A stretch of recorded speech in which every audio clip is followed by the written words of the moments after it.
Jamani vipenzi, mimi toka asubuhi nimeamka.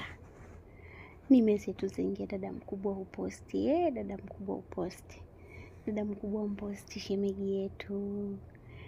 Umposti. Niwaambie kitu. Huyu dada mkubwa, hii 2026.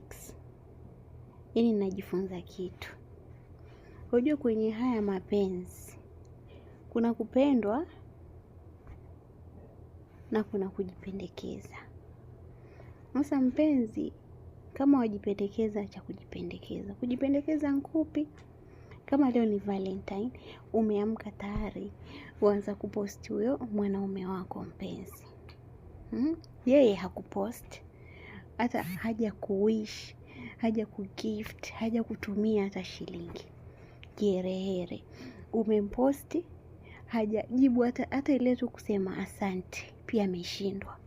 Huko kujipendekeza. Sasa mimi kujipendekeza, mambo hayo yalikuwa mwaka jana na mwaka juzi. Mwaka huu ni unipende, lakini si eti nijipendekeze, hapana.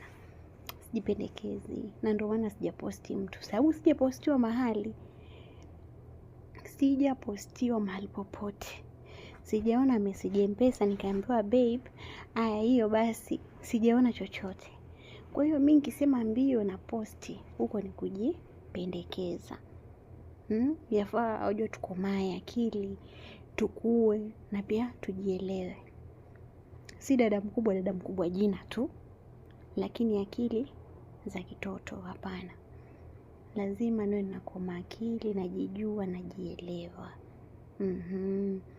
Kama haniposti na mimi pia sifanyi nini? Simposti. Hiyo sasa ndio itakuwa tuishi. Na kupendwa nkupi? Kupendwa ni yule ambaye leo labda ameamka amepostiwa na mpoa wake, ametumiwa pesa, amepatiwa gift, ameambiwa atatolewa out, yani mambo ni mengi. Huyo yuwapendwa. Leo tumeona ambao amependwa. Tumewaona, tumewajua, na ambao wanajipendekeza pia nimewaona. Si eti sijaona, nimewaona. Kikubwa, yani tujijue. Ujijue uko wapi? Uko kwenye kupendwa ama kujipendekeza? Sababu na mahusiano kujipendekeza ni mingi sana. Ukitaka kugundua jipendekeza, nyamaza kama siku 2, usisalimie huyo mtu. Utaona yeye pia atanyamaza. Wallahi atanyamaza.